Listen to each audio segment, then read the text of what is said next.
कहानी की शुरुआत में हम एक highly secured prison transport train को देखते हैं जिसमें सोमालिया का एक सबसे खतरनाक मुजरिम को अमेरिका के एक सुनसान डेजर्ट प्रिजन में ले जाया जा रहा होता है। लेकिन इससे पहले कि ट्रेन अपनी मंजिल तक पहुंच पाती, उससे पहले ही आसमान से एक्सपेंडेबल्स टीम का एक डेडली असैसिन स्क्वाड हेलीकॉप्टर लेकर आ धमकता है। वहीं वे लोग ट्रेन के ऊपर मौजूद सभी सोल्जर्स को एक के बाद एक टपकाना शुरू कर देते हैं। यह दृश्य देख अंदर मौजूद सोल्जर्स हेलीकॉप्टर को उड़ाने के लिए अपना ब्रह्मास्त्र तैयार करने लगते हैं। ब्रह्मास्त्र लेकर ऊपर निकलते ही वह हेलीकॉप्टर पर अंधाधुंध गोलियां बरसाने लगता है, लेकिन मौके पर ही एक्सपेंडेबल स्क्वाड अपनी हेलीकॉप्टर को ट्रेन लाइन के नीचे ले आता है। कुछ ही देर में वह मशीन गन शूटर और बोगी के ऊपर मौजूद सभी सोल्जर्स पहले से ही रेलवे रोड में बंधे हुए एक लोहे की तार से टकरा जाते हैं, जिससे सभी एक ही झटके में साफ हो जाते हैं। यह दृश्य देख मौके पर ही एक्सपेंडेबल स्क्वाड ट्रेन में एंटर कर जाते हैं और सभी गार्ड्स को ठोक कर उस हाई प्रोफाइल मुजरिम को छुड़ा लेते हैं। इस कैदी को देखकर ही आप लोग समझ गए होंगे कि ये किस लेवल का खतरनाक हो सकता है। उसको छुड़ाने के बाद आगे से एक टकला असैसिन कहता है कि चुपचाप ऊपर जा और हेलीकॉप्टर में बैठ ले, लेकिन वह पागल उनकी एक भी बात नहीं सुनता। उल्टा वो वहाँ से भागकर ट्रेन के इंजन की ओर बढ़ने लगता है। रास्ते में मिलने वाले सभी गार्ड्स को वो उन्हीं के चाकू से मारने लगता है। सबको ठोकने के बाद वह सीधा इंजन रूम में घुस जाता है और ट्रेन को फुल स्पीड में दौड़ाने लगता है। दूसरी तरफ जेल के बाहर मौजूद गार्ड्स जब देखते हैं कि ट्रेन बेहद तेजी से उनकी ओर आ रही है, तो वे सभी ट्रेन पर गोलियां बरसाने लगते हैं। दूसरी तरफ वो पागल भी ट्रेन के आगे मौजूद मशीन गन से गोलियां बरसाने लगता है। अंत में आते आते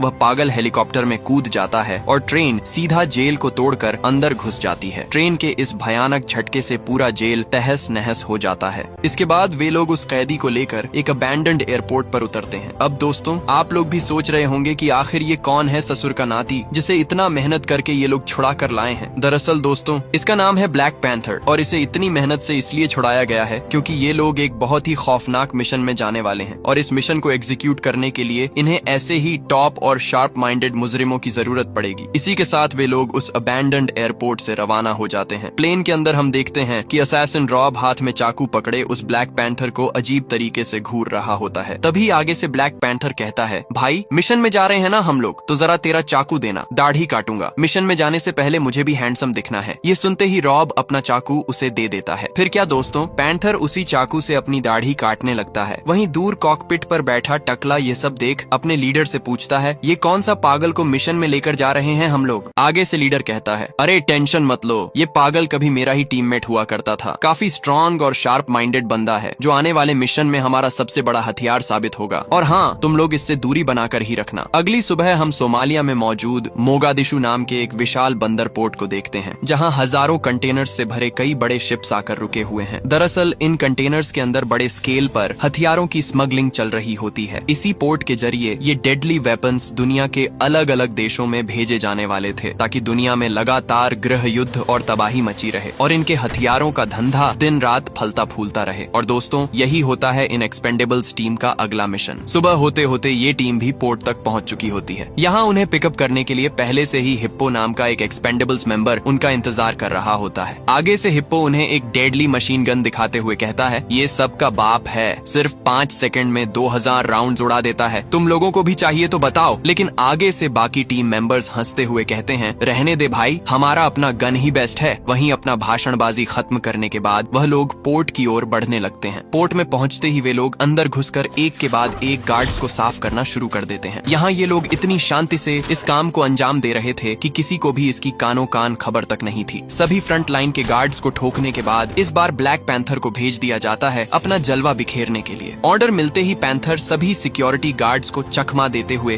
क्रेन की ओर बढ़ने लगता है। इसको ऐसे बंदर जैसे कूदते देख आप लोग भी समझ गए होंगे कि इंसान का पूर्वज सच में बंदर ही थे। खैर, जो भी हो, कुछ ही देर में वो क्रेन में मौजूद गार्ड्स को एक के बाद एक ऊपर भेजना शुरू कर देता है। दरअसल पैंथर भाई का थोबड़ा भी दिखने में थोड़ा सा सोमालियन पायरेट्स जैसा ही है, इसलिए ज्यादातर गार्ड्स को यही लग रहा था कि ये उनका ही साथी है। इसके बाद पैंथर सीधा ड्राइवर रूम में एंटर करता है और ड्राइवर को भी वहीं सुला देता है। इसी के साथ क्रेन के ड्राइवर सीट में बैठकर वो अपना पूरा कंट्रोल ले लेता है। मौके पर ही पैंथर एक बड़ा कंटेनर को अपने साथियों की ओर ले जाने लगता है ताकि वे लोग कंटेनर के अंदर चढ़ सके। दरअसल दोस्तों, वे लोग इस स्ट्रेटेजी का इस्तेमाल करते हुए दुश्मनों की मेन लोकेशन तक पहुंचना चाहते थे बिना किसी को नजर आए। इसी के साथ प्लान के मुताबिक वे लोग सही से बिना किसी को नजर आए दुश्मनों की मेन स्पॉट तक पहुंच जाते हैं। तभी वहां एक हेलीकॉप्टर आकर लैंड करता है। दरअसल दोस्तों, यही है इस पूरे गेम का रियल मास्टरमाइंड जिसका नाम है मैट्रिक्स। एक्सपेंडेबल्स टीम का लीडर जैसे ही मैट्रिक्स को देखता है उसका पूरा खून खौल उठता है। वह बिना कुछ सोचे समझे सीधा कंटेनर से बाहर निकलकर उन माफियाओं पर गोलियां बरसाना शुरू कर देता है और बस यहीं से इनका पूरा मिशन बिगड़ जाता है। ऊपर से दुश्मनों के साथ वहाँ एक घमासान युद्ध भी छिड़ जाता है। एक्चुअली इस अचानक हमले में दुश्मन ना तो सही से कवर ले पाते हैं और ना ही भाग पाते हैं। इसी के चलते वहाँ काफी मिलिटेंट्स मारे जाते हैं। पीछे से हिप्पो भी लगातार अपनी मशीन गन से उन्हें कवर दे रहा होता है। कुछ ही देर में वे लोग वहाँ मौजूद सभी पायरेट्स को साफ कर देते हैं। असैसिन्स को यही लग रहा था कि सभी पायरेट्स लगभग खत्म हो चुके हैं, लेकिन पता नहीं कहां से मिलिटेंट्स लगातार आते ही जा रहे थे। किसी तरह एक्सपेंडेबल टीम उन्हें भी संभाल लेती है और उन्हीं की गाड़ी लेकर वहां से निकलने लगती है। इसी दौरान टकला लगातार लीडर से पूछने लगता है कि आपने ऐसा क्यों किया? बेकार में हमारा पूरा मिशन पर पानी फिर चुका है। आगे से लीडर कहता है अगर यहाँ से जिंदा बचकर निकले तो जरूर बताएंगे। वह दोनों आपस में बात कर ही रहे थे कि तभी आगे से और सैकड़ों मिलिटेंट्स बस और गाड़ियां लेकर उन पर गोलियां बरसाने लगते हैं। मतलब समझ ही सकते हो दोस्तों, ये लोग किस लेवल की मुसीबत में फंस चुके हैं। कहाँ हीरो बनने आए थे और सभी को बलि का बकरा बनकर इधर उधर भागना पड़ रहा है। वहीं वह लोग समझ चुके थे कि हमें तुरंत अपना मिशन पॉज करके यहाँ से निकलना होगा, नहीं तो हम सभी यहीं मारे जाएंगे। इसलिए लीडर अपने बाकी टीम मेंबर्स को भी स्पीड बोट लेकर गाड़ी में चढ़ने को कहता है, क्योंकि यहाँ इतना सारा मिलिटेंट्स आ चुके हैं कि उनके खिलाफ लड़ना इम्पॉसिबल है। मतलब दोस्तों, पायरेट्स किस लेवल के खतरनाक होते हैं ये सब सीन देखने के बाद आप लोग तो समझ ही चुके होंगे। खैर जो भी हो, लीडर से ऑर्डर मिलने के बाद हिप्पो अपना एरोप्लेन किसी तरह उड़ाकर गाड़ी में लैंडिंग कराता है। लेकिन दुश्मन कहाँ इनका पीछा छोड़ने वाले थे। वे लोग हाथ में जो भी मिले, आरपीजी, मशीन गन, सब कुछ उन पर लॉन्च करने लगते हैं। दुश्मनों की तरफ से ऐसा भयानक दृश्य देख असैसिन टीम भी समझ जाती है कि ऐसे तो ये लोग हमारा पीछा छोड़ने से रहे। इसीलिए असैसिन टीम अब फाइनली उनसे लड़ने का फैसला करती है। गाड़ी रोकते ही वे लोग उन पर अंधाधुंध गोलियां बरसाने लगते हैं और आगे से आने वाले पायरेट्स को तो वे लोग किसी तरह साफ कर देते हैं। लेकिन पता नहीं बाकी पायरेट्स कहाँ गायब हो गए, शायद माल पीने बैठ गए हों कहीं। जोक्स अपार्ट दोस्तों, वे बेचारे सभी को डाउन करके एक लंबी सांस लेने ही वाले थे, लेकिन तभी ऊपर से हेलीकॉप्टर में इस गेम का रियल मास्टरमाइंड मैट्रिक्स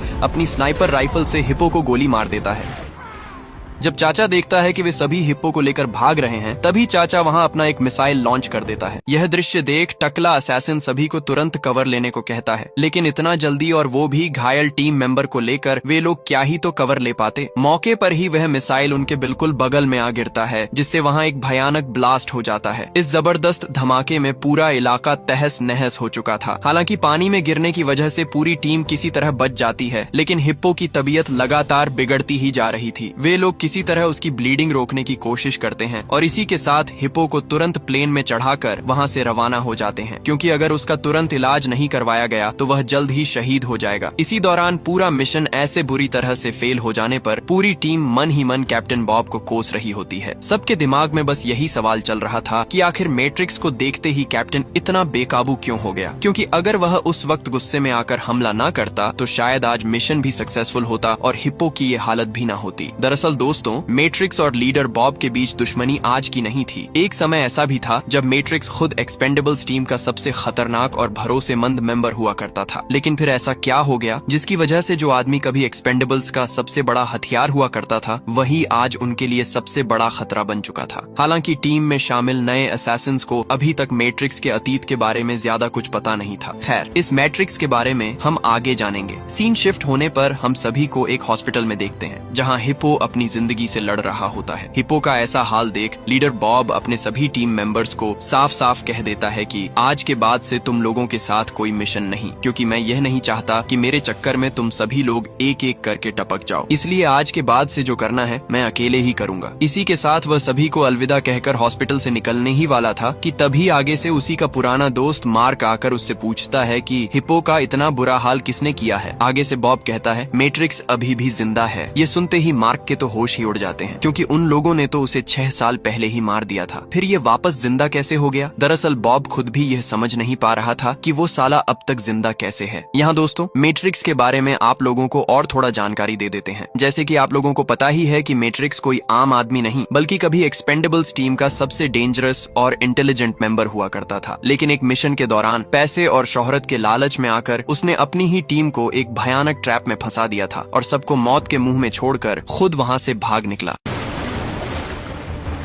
हालांकि मैट्रिक्स को पूरा यकीन था कि उस दिन एक्सपेंडेबल्स टीम का कोई भी मेंबर जिंदा नहीं बचा होगा। लेकिन जब उसे पता चलता है कि बॉब और उसकी टीम किसी तरह मौत को चकमा देकर बच निकली है, तब डर के मारे वह खुद को अंडरग्राउंड कर लेता है। इसके बाद मैट्रिक्स सोमालियन पायरेट्स के साथ हाथ मिलाकर अपना एक खौफनाक एम्पायर खड़ा करना शुरू कर देता है। इन 6 सालों में उसने इतना बड़ा आतंकी नेटवर्क बना लिया था कि दुनिया के बड़े बड़े माफिया तक उससे टकराने से डरते थे। इतना ही नहीं, अपनी सिक्योरिटी और बैकअप के लिए उसने कई बेहद खतरनाक मिलिट्री गैंग्स को भी खरीद रखा था। मतलब समझ ही सकते हो, ये मैट्रिक्स नाम का बंदा कोई आम माफिया नहीं है। खैर, जो भी हो, हॉस्पिटल से बाहर निकलते ही टकला असैसिन बॉब को रोकते हुए कहता है कि तुम हमें ऐसे छोड़कर नहीं जा सकते, और वैसे भी तुम उन पागलों के खिलाफ कभी अकेले नहीं लड़ पाओगे। आगे से बॉब कहता है कि मैं पहले ही फैसला ले चुका हूँ, तो मुझे तुम लोगों से और कोई बहस नहीं करनी। इसके बाद बॉब सीधा अपने पुराने साथी जॉर्ज के पास आता है। आगे वो कहता है कि मुझे कुछ नए और तगड़े असैसिन लौंडे चाहिए, मैं अपना एक नया टीम बना रहा हूँ। ये सुनने के बाद जॉर्ज बॉब को अपने कुछ तगड़े लौंडे दिखाता है। इसी के साथ बॉब एक एक करके 4 हट्टे कट्टे और स्मार्ट लौंडों को सिलेक्ट कर लेता है। इसके बाद जॉर्ज कैप्टन को किटी नाम की एक लड़की से मिलाता है। आगे से बॉब कहता है, अरे भाई, आज मेरा करने का मन नहीं है, तो ऐसी लड़कियां दिखाकर मेरा टाइम वेस्ट मत कर। लेकिन कुछ ही देर में वहाँ कुछ बदमाश लड़के आकर लफड़ाबाजी करने लगते हैं। तब जाकर बेबी डॉल अपना असली रूप दिखाती है। वो अकेले ही उन सभी लौंडों को भयानक तरीके से मारकर ढेर कर देती है। ये सब देखने के बाद कैप्टन तो पूरी तरह से हिल जाता है और अंततः वह उसे भी सेलेक्ट कर लेता है। अब सभी लौंडा और लौंडियों को सेलेक्ट करने के बाद फाइनल मिशन में जाने से पहले जॉर्ज उससे पूछता है कि आखिर क्यों तुम मैट्रिक्स को मारना चाहते हो। आगे से बॉब उसे एक फाइल निकाल कर देता है। फाइल में मौजूद तस्वीरों को देख उनके सामने मैट्रिक्स से जुड़ा एक और खौफनाक मंजर सामने आता है, जहां मैट्रिक्स पूरी दुनिया में हथियारों का सप्लाई करने के अलावा भी अफ्रीका के कुछ इलाकों में बहुत ही बेरहमी से कत्लेआम कर चुका था। दरअसल इसके पीछे उसका एक बहुत ही खतरनाक मकसद था। वो धीरे धीरे पूरे अफ्रीका में अपना एम्पायर खड़ा करना चाहता था और अभी भी लगातार वहाँ के मासूम लोगों की जान ले रहा था। बॉब अच्छी तरह जानता था कि अगर उसे वक्त रहते नहीं रोका गया तो वे लोग पूरे अफ्रीका को श्मशान में बदल देंगे। यही वजह थी कि सुबह होते ही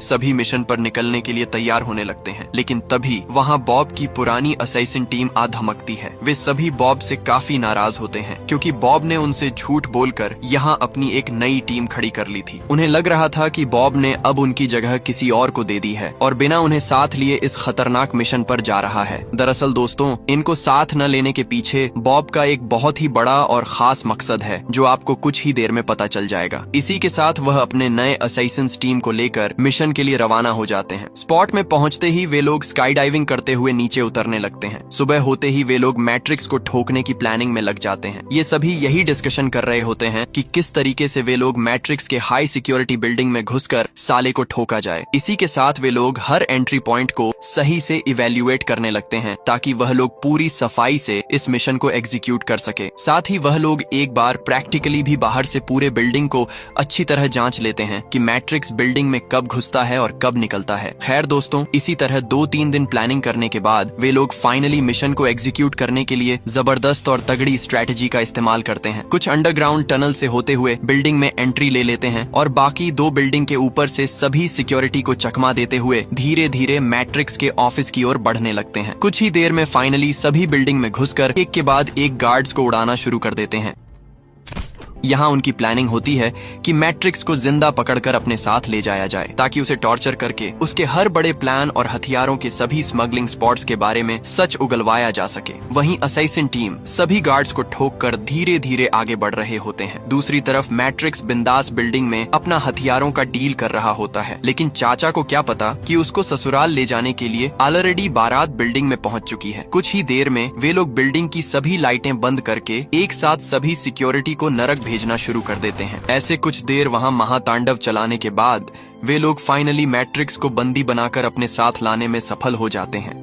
गाड़ी में मैट्रिक्स कैप्टन बॉब से कहता है कि क्या बात है, मुझे पकड़ने के लिए बच्चों को लाए हो, अभी भी मौका है, छोड़ दो मुझे। तुम लोगों को क्या लगता है मेरे ही इलाके में आकर तुम लोग इतने आसानी से मुझे पकड़ कर ले जाओगे? बस कुछ देर और रुक जाओ, तुम लोग यहाँ से जिंदा नहीं जा पाओगे। चाचा उन्हें अपनी भोकाली झाड़ ही रहा था कि तभी अचानक मैट्रिक्स के सिक्योरिटी हेलीकॉप्टर्स वहाँ आ टपकते हैं और उनकी गाड़ी के आगे एक मिसाइल दाग देते हैं। मिसाइल का जोरदार ब्लास्ट होते ही गाड़ी बुरी तरह वहीं पलट जाती है। बाद में सभी को पता चलता है कि मैट्रिक्स के बॉडी में एक जीपीएस ट्रैकर लगा हुआ है जिसे फॉलो करते हुए उसके सिक्योरिटी यहाँ तक पहुंच चुके थे। ऐसे खतरनाक तरीके से गाड़ी पलटने के कारण सभी असैसिन्स काफी ज्यादा घायल हो चुके थे। इससे पहले कि कैप्टन बॉब बंदूक उठाकर जवाब देता, तभी वहाँ एक और मिसाइल लॉन्च कर दी जाती है जिसके जोरदार ब्लास्ट से कैप्टन बॉब सीधा पुल से उड़ते हुए नीचे पानी में जा गिरता है। दूसरी तरफ गाड़ी में मौजूद सभी असैसिन्स भी दुश्मनों द्वारा पकड़ लिए जाते हैं। सुबह होते होते ही मैट्रिक्स के लोग कैप्टन बॉब को भी ढूंढ निकालते हैं, लेकिन इन्हें चाचा लोगों को यह नहीं पता होता कि कैप्टन को ऐसे ही कैप्टन नहीं कहा जाता। मौके पर ही वो अपना पिस्टल निकाल कर एक ही झटके में चारों को सुला देता है। इसके बाद कैप्टन सीधा अपने प्लेन के पास आता है जहाँ उसका साथी जॉर्ज पहले से ही उसी का इंतजार कर रहा होता है। जॉर्ज उसे वो वीडियो दिखाता है जो कुछ ही देर पहले मैट्रिक्स ने उन्हें भेजा है। वीडियो में हम देखते हैं कि उसके बाकी सभी साथियों को पकड़कर बांध के रखा गया है। आगे से वो कैप्टन को डेडलाइन भी दे देता है कि अगर 24 घंटे के अंदर अंदर तुम यहाँ नहीं पहुँचे तो तुम्हारे सभी साथियों को हम नरक भेज देंगे। इसके बाद हम देखते हैं कि कैप्टन अकेले ही उनके खिलाफ लड़ने की तैयारी लेना शुरू कर देता है। इसी दौरान जॉर्ज उसे लगातार समझाता रहता है कि आप अपने पुराने टीममेट्स को बुला लीजिए क्योंकि आप अकेले उनके खिलाफ कभी नहीं लड़ पाएंगे। लेकिन बॉब तो बॉब है भाई, वो जॉर्ज की एक भी बात नहीं सुनता और एक के बाद एक अपने वेपन्स असेंबल करने लगता है। ऐसे ही सब सेट होने के बाद वह प्लेन लेकर रवाना होने ही वाला था, लेकिन तभी आगे से उसका वही old assassin team members plane के आगे रास्ता रोककर खड़ा हो जाते हैं। यह सब देख आगे से कैप्टन भी समझ जाता है कि नहीं, इस बार इन्हें ले जाना ही सही रहेगा। इसलिए वह सभी को प्लेन में बैठाकर वहां से रवाना हो जाते हैं। कुछ ही घंटों में प्लेन से लैंडिंग करने के बाद वे लोग एक गाड़ी लेकर आगे बढ़ते हैं। कुछ दूर आगे बढ़ते ही वे लोग गाड़ी से भी उतर जाते हैं और जंगल के रास्ते से होकर धीरे धीरे आगे बढ़ने लगते हैं। ऐसे ही 8 घंटे के लंबे सफर के बाद ये लोग फाइनली उस इलाके तक पहुंच जाते हैं जहां उनके साथियों को बंदी बनाकर रखा गया है। यहाँ भी ये लोग चारों तरफ सही से नजर दौड़ाते हुए धीरे धीरे बिल्डिंग की ओर बढ़ने लगते हैं। बिल्डिंग में घुसने के बाद वे लोग देखते हैं कि वहाँ सभी सामान इधर उधर बिखरे पड़े हैं और सबसे बड़ी हैरानी की बात तो ये होती है कि वहाँ एक भी सिक्योरिटी या फिर गार्ड्स वगैरह मौजूद नहीं है। ये सब देखने के बाद असैसिन टीम भी समझ चुकी थी कि कुछ तो गड़बड़ है, इसलिए वे लोग बिना वक्त जाया किए तुरंत अपने साथियों को पहले छुड़ा लेते हैं। लेकिन तभी उनके बगल में मौजूद एक टीवी अपने आप चालू हो जाता है जहाँ मैट्रिक्स उन्हें मैसेज देते हुए कहता है, तुम लोगों के पास बस 40 मिनट बचे हैं। मैंने पूरी बिल्डिंग में आप लोगों के लिए RDX सेट कर रखा है। सो हैप्पी हॉलीडेज मेरे दोस्तों, और हाँ, अगर तुम लोग जिंदा बचे तो दोबारा मुलाकात होगी। मैट्रिक्स की ये सारी बातें सुनने के बाद टीम में मौजूद एक असैसिन डार्क वेब हैकर अपनी टीम को बताता है कि मैं इस बम को कुछ समय के लिए ब्लॉक कर सकता हूँ। इसी के साथ वो अपना एक डिवाइस लेकर तुरंत इस बम को लॉक करने में लग जाता है और चंद ही सेकंड्स में वह बम को सच में लॉक कर देता है। ये दृश्य देख मैट्रिक्स भी अपना मेन एसेट्स को अंदर भेजने का ऑर्डर दे देता है ताकि वे लोग किसी भी कीमत पर जिंदा न बच सकें। ऑन ऑर्डर मिलते ही बिल्डिंग में हजारों की तादाद में मिलिटेंट्स को भेज दिया जाता है। यहाँ सैकड़ों हेलीकॉप्टर्स से हजारों की तादाद में मिलिटेंट्स को बिल्डिंग में रिलीज कर दिया जाता है। मतलब समझ ही सकते हो असैसिन टीम का ये मिशन किस लेवल का भयंकर होने वाला है। बिल्डिंग के अंदर टीम का हैकर सभी को साफ साफ कह देता है कि हमारे पास बस 25 मिनट का समय है। ये डिवाइस सिर्फ 25 मिनट के लिए ही इस बम को रोक सकता है, इसके बाद ये अपने आप ही एक्टिवेट हो जाएगा। ये सब सुनने के बाद तो पूरी टीम लगभग पागल ही हो चुकी थी। वे लोग आपस में ही झगड़ना शुरू कर देते हैं क्योंकि 25 मिनट में कहां ये लोग इतने सारे मिलिटेंट्स को मार पाएंगे, ऊपर से बम भी 25 मिनट बाद ही फट जाएगा। इस मुश्किल समय में कैप्टन सभी को शांत करते हुए कहता है कि वैसे भी मरना ही है ना, तो आपस में झगड़ के क्यों मरना चाहते हो। हमारे पास बस 2 ऑप्शन है, या तो मरो या फिर मारो, बाकी बाद में देख लेंगे। फिर क्या दोस्तों, इसी के साथ वहाँ मिलिटेंट्स और असैसिन्स के बीच एक ताबड़तोड़ और घमासान युद्ध शुरू हो जाता है। यहाँ सभी असैसिन टीम सेफली कवर लेते हुए एक के बाद एक सभी मिलिटेंट्स को नरक भेजना शुरू कर देते हैं। शुरुआत के 50-60 मिलिटेंट्स को तो वे लोग सेफली मार देते हैं। मुसीबत तो तब शुरू हो जाती है जब बिल्डिंग के बाहर मौजूद टैंक्स भी बिल्डिंग पर मिसाइल्स लॉन्च करने लगते हैं। इसी के साथ दुश्मन एक के बाद एक लगातार बिल्डिंग में मिसाइल्स दागने लगते हैं। भाई रे भाई, यहाँ इतनी खतरनाक तरीके से दुश्मन असैसिन्स को पेलने के बावजूद अभी तक एक भी असैसिन को कुछ भी नहीं हुआ। वैसे दोस्तों, एक चीज आप लोगों को बता दूं कि ये सब मूवी में ही हो सकता है। क्या कभी रियल लाइफ में सुना है कि एक स्क्वाड ने मिलकर या फिर 10 लोगों ने मिलकर 1000 लोगों को ठोक दिया? ऐसे लगभग इम्पॉसिबल ही है। खैर, जो भी हो, बिल्डिंग में इतनी भयंकर तरीके से बमबारी होने की वजह से सभी असैसिन टीम एक दूसरे से बिछड़ जाते हैं। कोई गड्ढे में गिर जा रहा है तो कोई इधर उधर उड़ जा रहा है। लेकिन ऐसे मुश्किल वक्त में जब सभी टीम लगभग हार मान ही चुके थे, तभी उनके बैकअप के लिए वहाँ एक हेलीकॉप्टर आ जाता है और इस हेलीकॉप्टर को चला रहा होता है कैप्टन का ही जिगरी दोस्त जॉर्ज। दूसरी तरफ मिलिटेंट्स तो अब उन्हें मारने के लिए मोटरसाइकिल तक ले आते हैं।